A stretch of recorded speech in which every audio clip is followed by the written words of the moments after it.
Hey there, nation, and welcome to the show where we help you to play miniatures wargaming on a budget.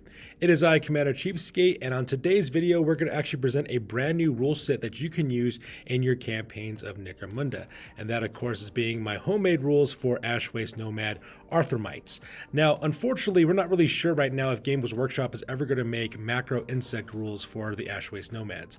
They have been hinted at for quite some time through the literature of the Ashwastes and the Ashwaste Nomads. They always talk about these very large insectile type creatures that the Ashwaste Nomads use as both weapons as well as for mounts, and also to use in their caravans as they travel across the ash wastelands of Necromunda. But unfortunately, these rules have never really dropped yet, and it's been a while since these rules were announced with no rule support. So because I decided to kind of like jump the gun a little bit and actually make some rules myself by just taking some of the vehicle rules that are available for Necromunda gangs and just kind of apply my own twist on it, so that way we have Arthromite that you could use in your campaigns of Necromunda. Now, it should be noted that these rules are totally unofficial and no way related to anything that Games Workshop has actually done, but I feel that the rules that I've made are actually quite fair, and it can actually be a good balance for you to use in your campaigns. So if you want to use giant insects in your games of Necromunda, may I suggest using the Ashwaste Nomad Arthromite rules. You can also find these same rules published on my blogger site. So if you want to take a look at that, you can look at the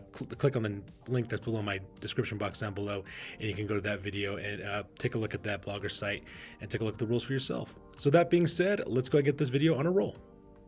So these are the new Ash Wasteland Nomad Arthromite rules. First of all, let's talk about the new war gear that is now available to your gangs. So first of all Ash Waste Nomad chieftains, watchers, and warriors can add the following war gear to their equipment list, and that is a Dustback Helmite, which is the mount that, of course, that your dust riders actually use for your gangs right now. And of course, the same rules apply as just like on the basic rulebook. Dustback Helmites, while equipped with a Dustback Helmite, a fighter gains the mounted condition, all of its associated rules. In addition, increase the fighter's movement character 8 inches, and the fighter gains a Mighty Leap skill. See the Necromunda rulebook. So that way, if you want to equip this Dustback Helmite for your leaders, as well as for your champions, as well as for other warriors, you feel free to do so. I'm not sure why it's taken Games Workshop so long to actually do this for the warriors. I decided to go with the 60 credit cost, and the reason why is I decided to, it's not as cheap as a Waster's Dirt Bike, which is 50 credits, but it kind of gives you a little bit the same speed, but it also gives you that Mighty Leap skill. So I decided to take half the credits that you would get for a new skill and just slap that into the price tag of 60 credits. I think it's a pretty fair credit assumption to actually have. So with that being said, we also have a new vehicle crew. We're called Arthromite crews, what these guys are called. These are Ash Wasteland Nomad Arthromite handlers. They cost 50 credits apiece. They have 4+ ballistic skills, 7 leadership, 6 cool, 7 willpower, as well as 8 intelligence. They also have the Gang Fighter Crew special rule. Fighters with this special rule form the backbone of Ash Waste Nomad tribes. The total number of fighters with the Gang Fighter X special rule in the gang must always be equal to or higher than the total number of fighters without the Gang Fighter X special rule combined, not counting hanger-ons or hired guns. So this is your vehicle crew that you'll use for your Arthromites, which are your giant insects. And I decided to call them handlers just because, that's what they would do. They would handle the animal that they're riding, and you take care of it and, steer it to where they need to go. Now, our Arthromite crew, an Ash Waste Nomad Arthromite handler, must always be equipped with an Arthromite crew. This is their skill access. For their primary skills, they have handling as well as shooting, and for their secondary skill, they have savant. Now, for the handling skill, you're just going to use the standard driving skills from Necromunda, except we're just going to call it handling skills because they're not driving these creatures, they're just handling them, and that's the reason why I just kind of, semantics at this point. Now let's talk about their equipment real quick. It says an Arthromite handler is equipped with an Ash Cloak, which is included in their starting cost. An Arthromite crew must be equipped with an Arthromite and may purchase war gear and weapons from the Arthromite crew equipment list. During the course of a campaign, an Arthromite crew may be given additional weapons and war gear from the trading post and from the black market. An Arthromite crew can only be equipped with weapons from this list or the pistols section of the trading post or black market. An Arthromite crew may be given a replacement macro Arthromite from either this list or the trading post or the black market, in which case their existing macro Arthromite, if any, is placed into the gang stash. So this is their equipment list that they actually have. They can actually have access to 4 Arthromites. They can either take a small Arthromite for 50 credits, medium for 130, large for 170, or macro, which are the big ones, for 205 credits. And these are the 4 different classes of giant bug basically that you could use for your gang as well. Now for their weapons, they could take a blast pistol for 15 credits, a scavenge stub gun for 5, or a web pistol for 90. For their war gear, for their personal equipment, they could take bio boosters for 35 credits or photo goggles for 35 credits. And because they don't really have much in terms of personal equipment or for weapons, I decided to throw in weapon accessories because these would be the type of things they'd put on the weapons that they mount on their Arthromites. So things like infra sights, for example, cost 25 credits, mono sights cost 35, and telescopic sights cost 25. And of course, they have the special rules attached to which type of weapons they can be equipped to as well. And basically, I based those credit values on the current credit values that Ashways Nomad gangs can actually take with their equipment that they have. So now that we're done talking about the new war gear as well as crew members, let's go and talk about the Arthromite Corral and talk about exactly what your creatures will look like if you decide to use these in your games. So let's talk about this. First thing you need to do, of course, is to choose your base Arthromite size, then follow purchase Arthromite upgrades for your creature, as well as purchase any Arthromite war gear that you want. So I've broken it down to 4 size classes. We have the small Arthromite, which costs 50 credits. Small Arthromites are the lightest and quickest Arthromites used in the Ashways, generally sacrificing strength and durability for speed and maneuverability. So these are the characteristics they would have. They would have a 7-inch movement, 3 front and side and rear toughness as well, with 3 points apiece for that. We have a handling, hull point of 1, handling of 6+, and a save of 5+. And of course, we have the Arthromite Handler being the only crew member that can actually take this creature as a mount. Now for special rules, we have Ash Waste Fauna. It says Arthromites have evolved to survive in the harsh environments of the Ash Wastes. Arthromites suffer no penalty for moving over difficult terrain, which makes kind of sense. These are creatures that live out there all the time, so because of that, they'll be naturally predetermined and dispositioned in order to survive out there in the environment they're living in. At the same time, we have weapon hard points. A small Arthromite has 1 weapon hard point as standard. Locomotion. Arthromites are highly maneuverable and agile using the walker form of locomotion. A walker may make as many turns during activations as they wish. Walkers are unable to take certain upgrades in war gear. These will be indicating the upgrades or war gear's descriptions.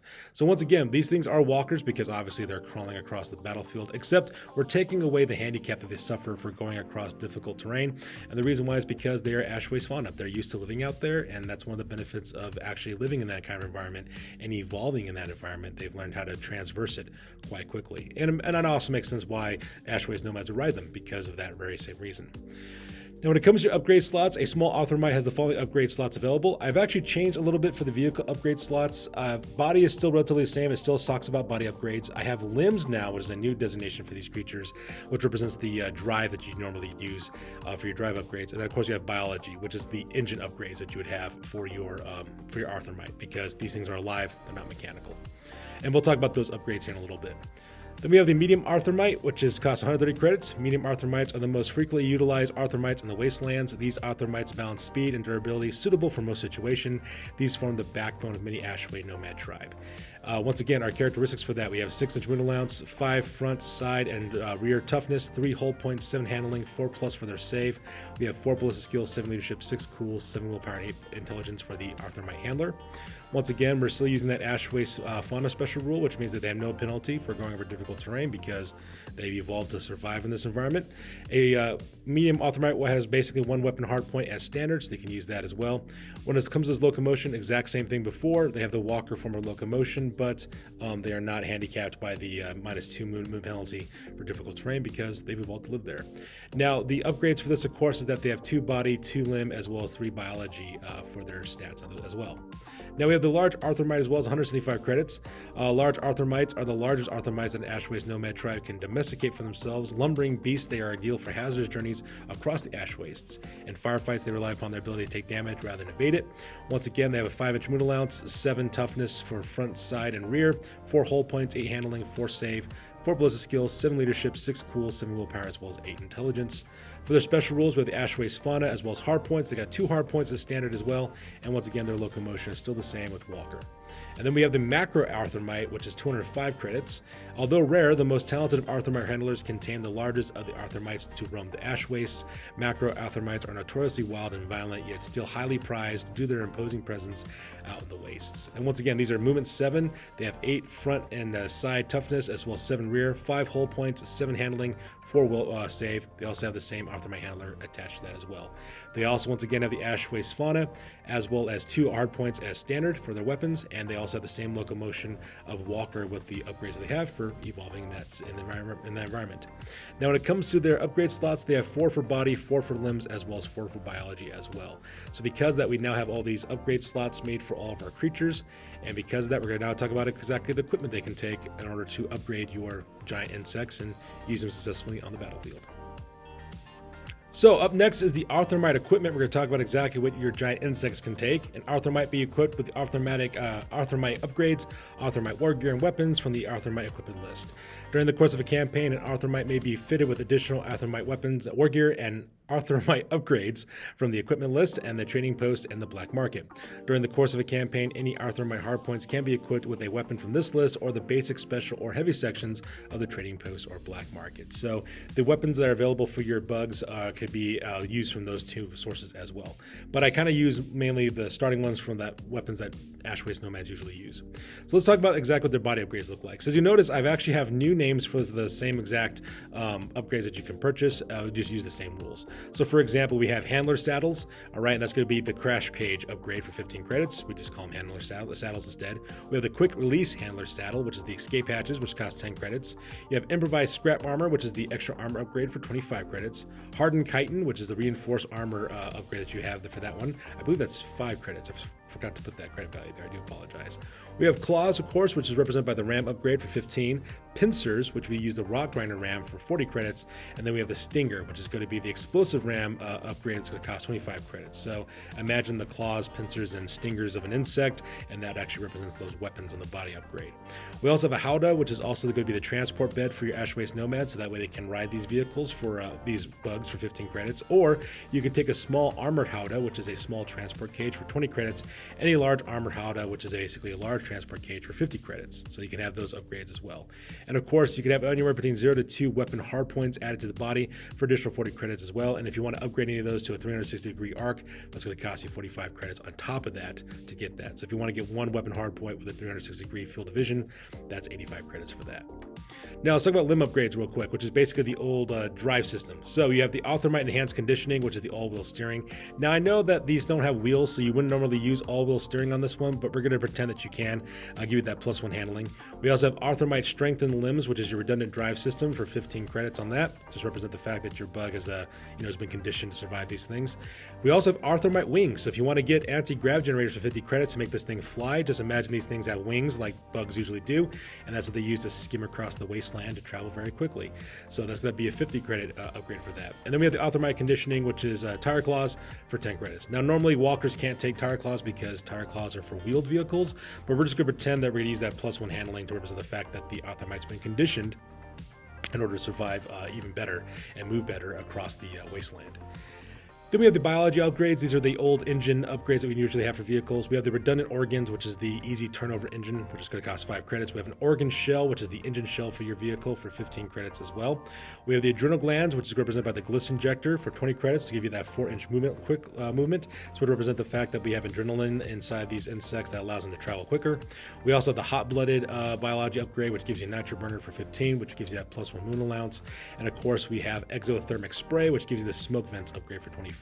So imagine these bugs would like spray up this misty, dark smoke around them to protect themselves from being attacked by other predators, because there are some insects that actually do that.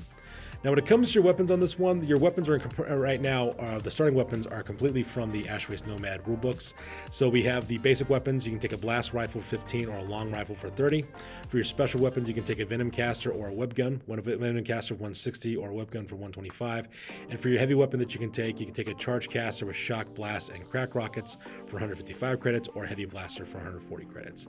And like I said before, these are those same kind of weapons that Ash Waste Nomads usually use. So it makes sense they would mount these on their creatures, until of course they can get better weapons later on. Like I said, you can take heavier weapons or special weapons from the trading post or the black market and swap them out for the ones on your Arthromites, because that's what they're used for.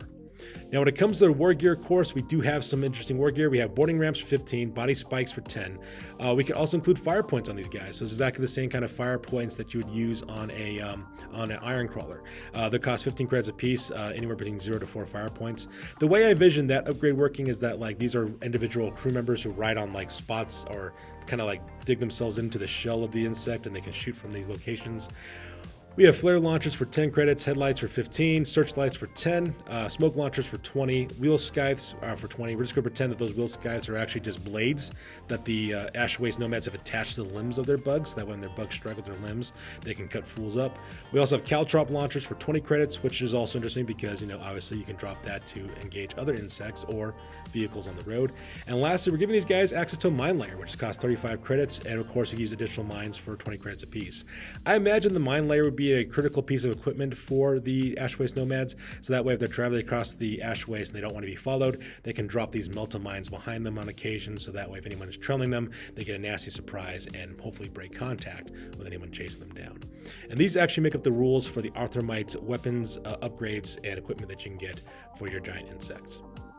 Alright, so next thing we're going to talk about real quick are the Arthromite damage tables, because obviously they're going to be like vehicles and they need to have damage tables as well. So this is how you would work it for these creatures. So for the body damage that's done for an Arthromite, you'd use the standard body location dice rolls that you'd use for vehicle damage and use the typical body damage table for your Arthromite creatures. So that's just standard. Now for your biology damage, what you would actually do is you'd use the standard engine location dice. So if you roll the engine location on the damage dice, this would be the part that affects the biology of your creature, and you'd use the engine damage table to represent that. But just because the engine basically acts as the internal circulatory system, or rather the lack of a circulatory system, I guess you would say, just the blood of the organs of the creature itself, because, you know, insects just kind of float around their own stuff. For crew damage, that's pretty standard. Just use the standard crew location die roll as well as the location damage table for crew. And for limb damage, this is for the limb of your creature, we're going to use the drive location dice roll as well as the drive damage, because the drive represents the limbs that your Arthromites use to get across the battlefield. Obviously, if you have any injured Arthromite crew, you just use the standard lasting injury table for vehicle crew. That just remains the same as well. Now, when it comes to your lasting Arthromite damage, we're going to do this a little bit differently. It says use the standard lasting damage table for vehicles, but instead of going into repair, the Arthromite goes into recovery, utilizing the same rules for vehicle repair. So you have to use the exact same rules in terms of paying out credits to basically heal up your Arthromite. Let's represent the fact that you're giving it medical care, you're feeding it, you're tending to it, so that way the creature can make a full recovery and also come back. Also, replace the following lasting damage names with the following. So, this is the D6 roll that we'd use for our lasting damage, and just kind of change the names a little bit. So on a 1, you get an old battle wound. You'd use the persistent rattle rules for your vehicle, but use that rule for the creature. We have crippled. Use the handling glitch rules for your creature instead. We have lingering injuries. So if you roll this one, you use the unreliable rules for the vehicles. On a roll of 4 up, you get the hobbled, so you have to lose a loss of power rules for your creature. Weakened chitin would be used for damaged bodywork rules. Damaged chitin, you'd use the damage frame rules. And then lastly, course for lame, you'd use the write-off rules for your creature. But instead of calling it repair, you call it recovery, because your Arthromite creature has been hurt and needs to be healed up. So there you guys go. These are my homemade rule takes on the Ash Waste Nomad Arthromite rules. Like I said before, these are totally unofficial rules. In no way, shape, or form are tied to Games Workshop or official in any way. It was just a quick system I came up with just so that way we could start using larger insects to represent vehicles for Ash Waste Nomads. One of the largest problems that the Ash Waste Nomads have always faced is they don't really have access to vehicles like their other gang counterparts do. And I thought, you know, it's about time that, you know, Games Workshop actually makes rules for these, and if they're not going to make rules for them, well, we'll have to make our own. And so I thought this would be a good way to kind of create those rules and create a discussion. These rules are very much in the rough draft. I have not had a chance to play test these rules to see if they work, but I did base the rules largely off of the vehicle rules that already exist right now in Necromunda, so I don't foresee any issues being there with taking these Arthromite rules, because they're using exactly the same kind of rules, really. The only real flexibility I've really made really is with the Dustback Helmite, and you know, adding that to your war gear, and at the same time maybe some of the rules in terms of like how it can transfer the terrain quickly, because it's fauna that lives on the ash waste. But really, that's really about it. If you guys end up using these rules, please let me know. I would love to hear exactly how you guys have been experiencing these rules and how you use them on the tabletop. Please put in the comment below. I'd love to hear any feedback about that. And if I ever get a chance to make a video where I get to use these rules, I of course will report that out in my battle reports if I ever get a chance to use these rules as well. So there you guys have it. That's good to this one. As always, please feel like, comment, and or subscribe. Your guys' input is invaluable to us as always. Also, check us out on Facebook, Instagram, as well as blogger.com for all the latest greatest hobby news related to this channel. That's good for this one, you guys. I'll catch you guys next one. Peace out. and stay classy.